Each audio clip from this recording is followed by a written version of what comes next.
Hello class. Today I'm going to walk through a sample Java program.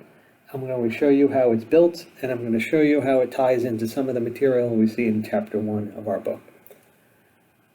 If I expand chapter 1, I'm going to start looking at sections 8 and 9 and 10, errors and warnings, comments and whitespace.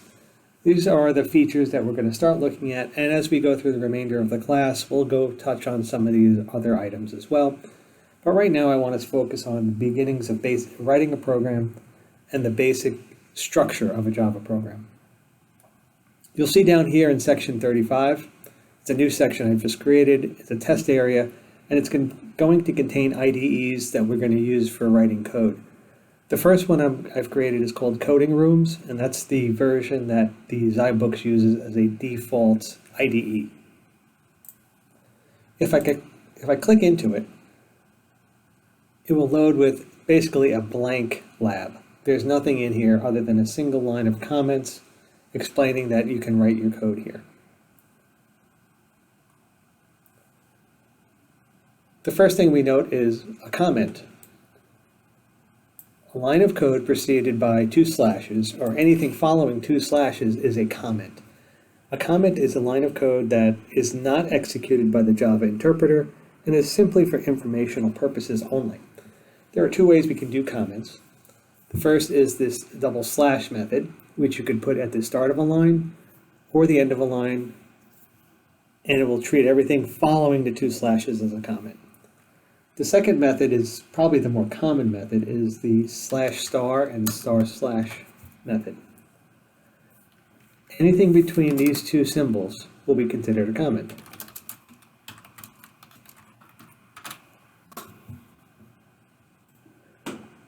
The first one, on line 1, is a single line comment. The second format, starting on line 2, is a multi-line comment. And I mean multi-line because I can now put in additional lines of comments, and it's all still the same comment. So you could see there's 2 ways of commenting code.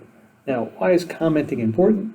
Well, commenting provides instructions for the programmer to understand what the code is doing simply by reading some plain text English about what you were thinking at the time you wrote it, or what the programmer decided at the time he wrote it or she wrote it.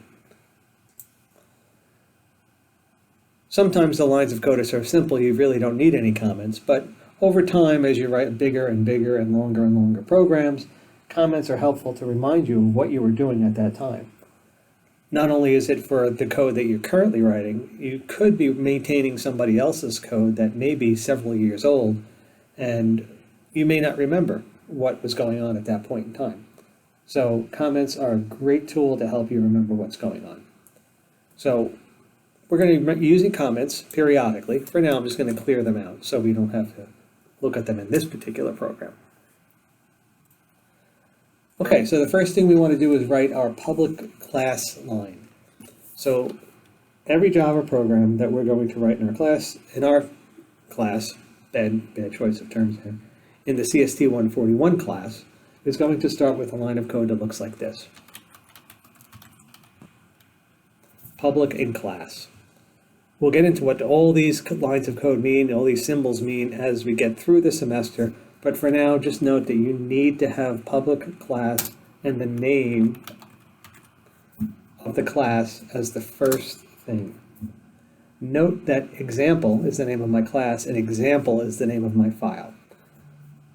We need to do that throughout the semester. In order to identify the beginning and end of a class, we use these curly brackets.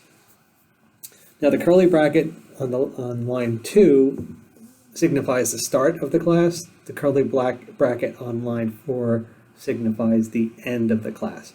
It identifies a code block. It tells you where the start and end of that section of code is. As we write bigger and bigger programs, we may want to block out other pieces of code, as we're going to see in a minute, to do separate things. And when we get later on into conditional statements and loops, the curly brackets play a big deal. So example is our program.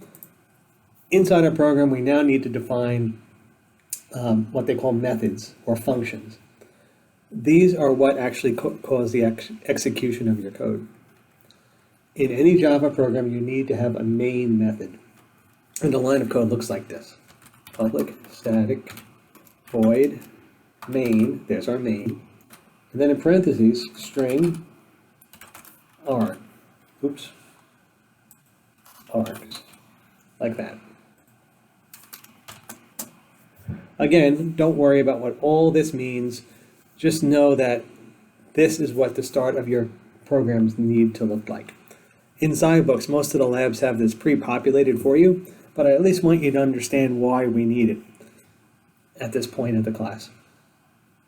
Again, we have our curly brackets here to indicate the start and the end of the main method. Now, I can run this program now, and we can see what it does just by clicking the little green run button.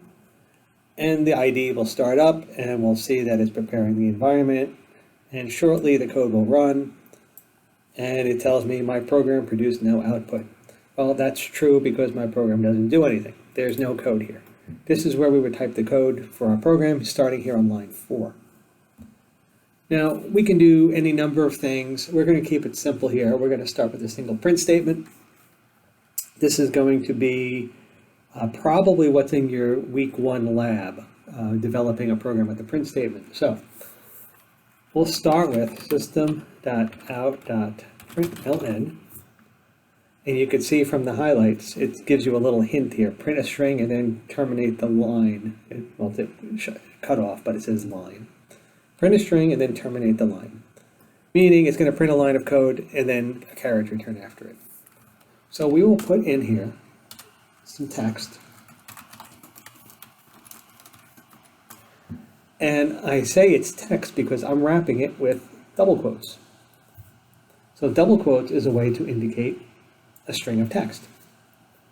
Now, if I run this program, this looks like it's a good print statement. We're going to try it out and see what it gives us. Oh, looks like we have an error. So it's complaining that we have an error. And we're going to see this kind of output quite a bit as we write code. It's the compiler telling us that in this particular program, example.java, on line 4, it's telling what line number it is, there's an error. And it's telling us that a semicolon was expected. Well, I forgot to include the semicolon, so I'm going to go put that in. If you look here also, it's telling you where it thinks the error is. It's got this little caret here, this little up arrow pointing to the end of the line. So if I put in my semicolon, and I run my program again, there's my output. Something to note about the error messages that we see. Let me just delete this semicolon so we can get the error message back up there. This program has exactly one error, and it tells us exactly where it is, and it tells us exactly how to fix it. You may write programs that have multiple errors. Let me see if I can create a second error here by making a function that doesn't exist. Nope, it's still looking for the semicolon. Okay. Should we get multiple errors in our code, we have to be careful which errors we fix first. The idea is that you always attack the error with the lowest line number first, because it may fix errors later on that were caused by the initial error. So you want to start troubleshooting with the first error that's displayed, the lowest line number, and sometimes you may have to look up a line above or a line below to find out where the real error is. This isn't perfect, this line 4, in this particular case it is, but other errors may be off by a line or two. So you just got to keep that in mind, take it with a grain of salt, and when you're looking for errors to fix, make sure you look a little above, a little below. Sometimes the missing of the curly bracket will give us a different error. Let's see if it gives us a different error. Yeah, see, I have 2 errors now. On line 3, it says we're expecting a semicolon. Well, we're really not expecting a semicolon there. That doesn't really make sense. Since we're defining a new method here on line 3, we really want the curly bracket. And then on line 6, well, this is kind of a cryptic error. we really don't need to worry about that right now because we're focusing on line 3. Since we fixed line 3 and we rerun it, the error on line 6 went away. So focus on the first error, resolve that, and then move on to the second error. So while this is a very simple program, maybe I want to put a comment in here. Maybe I want to put a comment at the end of the line. Welcome message to be printed. A simple comment. Maybe I want to put in a little more of a comment right above the main method. Maybe I want to use the multi-line comment. Program to demonstrate a print statement in a Java program. Yeah, so I have 2 comments in there. Again, this isn't a complicated program, but you get the idea of why a series of comments could be helpful. The next thing to think about is what they call white space. Now, you'll notice how I have all my code written line after line after line. And it's okay, it's a small program and it's easy to read, but imagine if this was, instead of 7 lines long, it was 17 or 70 lines long. It might be hard to read 70 lines continuously and understand what's going on. So putting in blank lines at various places sometimes helps break it up and makes it a little bit easier to read. I don't like this blank line on 5, so I'll take that out. And maybe I want a blank line after my main method. So now it kind of breaks it up and you can kind of follow along like, okay, so here's the main program example, and here is the code for init. Inside of it is the main method, and inside the main method is the print statement. So it's a little bit easier to read. So just keep that in mind as you write your code. It will automatically indent, so you see how the code is indented, meaning that it doesn't need to be indented to run. It needs to be indented for us to be able to read it easier. So all these extra spaces, tabs, and carriage returns are called white space.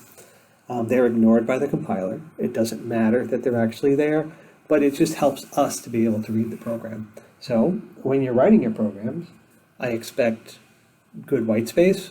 I expect good comments. This will show me that you understand how to write better code than just writing lines of text. Now, something also to think about in Xylabs. When you run your tests against your lab to see what your grade is going to be, Xylabs can be very particular about white space, especially if it's looking for output. So if I had accidentally put an extra space in here for welcome to CST 141, if Xylabs is looking for 1 space and you have 2, that will cause an error in the compiler, and the compiler or the Xylabs interpreter. And it will tell you where that mistake is, and you'll have to go in and fix it to get the full credit. And I think I demonstrated that in a prior video as well. So please review that if you need to get more information about it. A note about code. So you'll note that I did have to put a semicolon at the end of a line. So in Java, all lines of code need to be ended by a semicolon, with the exception of the curly brackets. Curly brackets, you don't put semicolons after. So that's the exception to the rule. Any other line of code, you will need curly brackets. So if I wanted to put in another line of code, oops, hit the caps lock. System.out.println, this is line 2. And I leave out my semicolon, as we saw before, it's going to complain and give me an error. So semicolons are required. If I put a semicolon after here on line 10, and I run it, it ignores it, but it's just not good programming practice. And I'll explain that in a little more detail in a future lecture, why a semicolon after a curly bracket really doesn't matter, but it's not good programming practice. Something else to note, the name of your program, the name of the class, essentially is the same thing, needs to be a capital letter, needs to start with a capital letter. The name of your methods, the pieces inside the class need to start with the lowercase. So capital E, for example, lowercase m for me. So just keep that in mind when you're writing your code. Let's see if it gives us an error if I put in lowercase example.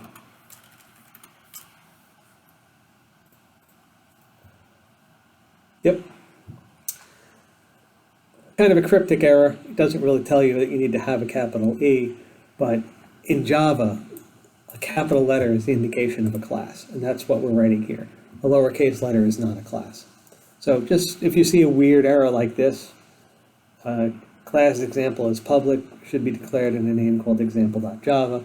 Note that we want to call it with a capital E. So that was a brief demonstration of how we can print a line of code. Let's add some more additional code here to gather some input from the user. So in order to do that, we need to do a couple of things. First, we need something called an import statement. And I'm going to put that above the public class line. Now, we'll take a look at this in a little more detail in the coming weeks, but an import statement directs the Java interpreter to import a predefined library of code that's written in Java for us to use. In this case, the library is called java.util.scanner. Now, a scanner is, as the name implies, is going to scan our input string. So we need to do, first we need to get rid of this line 10. We don't need that. We are going to declare a new variable, and we'll look at variable declaration next week, but I'm just going to throw this in here now so we can get an ID.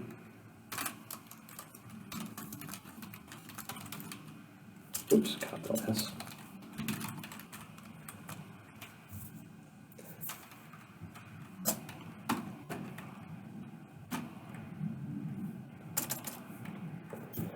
So this line of code on line 11 configures a scanner to look at the system.in. Now, we saw system.out above on line 9. System.out is the default output, in this case, the little console window below. System.in is the default input, again, which is the little console window below. So we're setting up methods, or a way so we can write to the console and read from the console. Next, we have to create a variable to hold our scanner input.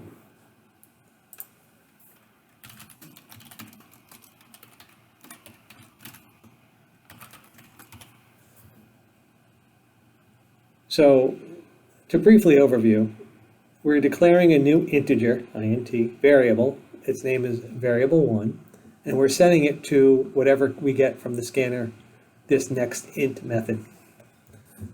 Just know that these two lines of code, along with line 2, allow us to get an input from the keyboard, at least a number. So we're going to ask, good programming practice, to ask the user to enter a number if you're requesting a number.